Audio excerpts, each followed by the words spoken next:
ولادك هم انتي ربيتيهم، سهرتي عشانهم، أكلتيهم بإيدك، علمتيهم، صليتي معاهم.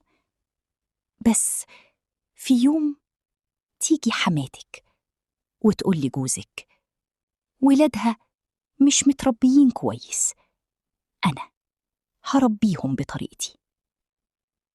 القصة دي عن أم اتسرق منها ابنها 15 سنة، ولما رجع لها كان شخص ما تعرفوش.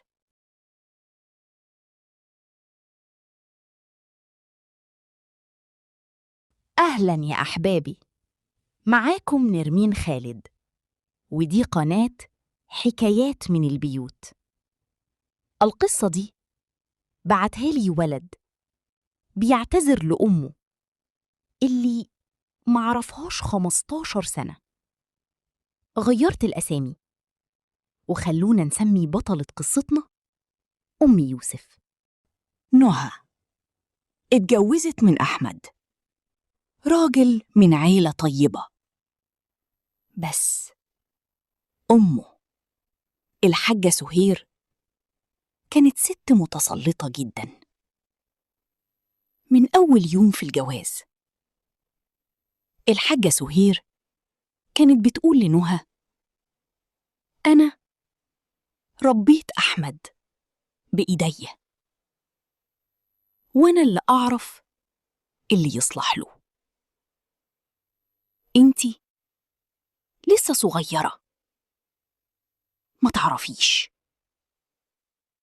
نهى كانت بنت محترمة، ما اعترضتش. فاتت سنة، نهى حملت وجابت ولد، سمته يوسف. الحاجة سهير فرحت جدا، بس أول ما يوسف اتولد الحاجة اتغيرت. يا نهى، اللبن بتاعك مش كافي، هجيب له لبن صناعي وأنا اللي هرضعه. يا نهى، الحفاضات اللي بتشتريها رديئة، أنا هغير له واحد كل يوم. يا نهى، انتي معرفتيش تنوميه، أنا هاخده ينام عندي. نهى ما كانش معاها صوت. أحمد راجل طيب، بس مفكوك من جدته، كل ما تقول له أمه حاجة ينفذ. الحاجة سهير بدأت تاخد يوسف يومين في الأسبوع عشان ينام عندي. بقت 3 أيام، بقت 4. ولما يوسف بقى عمره سنة الحاجة سهير اقترحت: يا أحمد، الشقة بتاعتي كبيرة وأنا لوحدي، ليه ما تجوش تعيشوا معايا عشان أساعد نهى في تربية يوسف؟ أحمد وافق. نهى دموعها نزلت، بس ما تكلمتش. دخلوا بيت الحاجة سهير، ومن أول يوم نهى ما كانش لها كلمة في تربية ابنها. الحاجة سهير هي اللي بتقرر هياكل إيه، هينام إمتى، هيلبس إيه.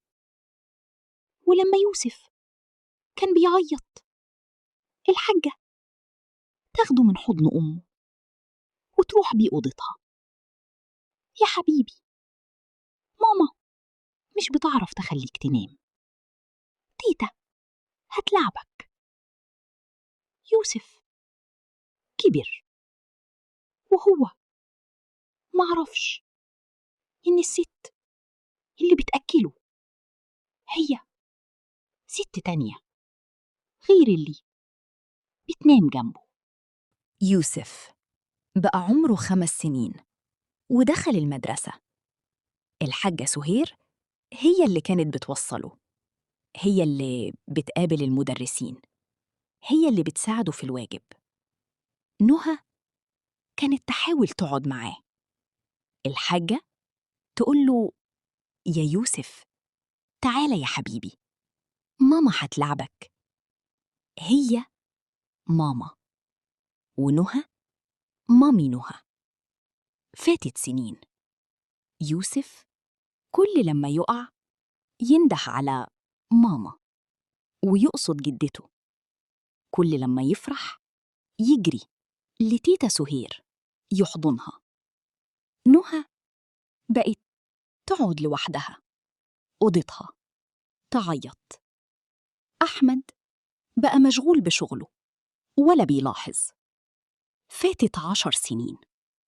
يوسف كبر، بقى مراهق 15 سنة، وبقى يعامل أمه كأنها ضيفة في البيت. سيبيني، مش هتفهمي، تيتا هي اللي تفهمني. نهى مرضت، ضغط، سكر، اكتئاب. دخلت المستشفى. الحاجة سهير ما زارتهاش. يوسف راح مرة وقعد ربع ساعة ومشي. نهى في فراش المرض قالت لجوزها: يا أحمد، أنا خسرت ابني 15 سنة. هو مش ابني، هو ابن أمك. أنا لوحدي. في يوم يوسف دخل أوضة جدته عشان يجيب حاجة. لقى دفتر قديم، فضولياً فتحه. كان دفتر يوميات لجدته. قرأ صفحة وأخرى وأخرى، وبدأت دموعه تنزل. دخلت جدته، لقت يوسف ماسك الدفتر. يا حبيبي، انت بتقرأ حاجة ما تخصكش، سيب الدفتر يا يوسف.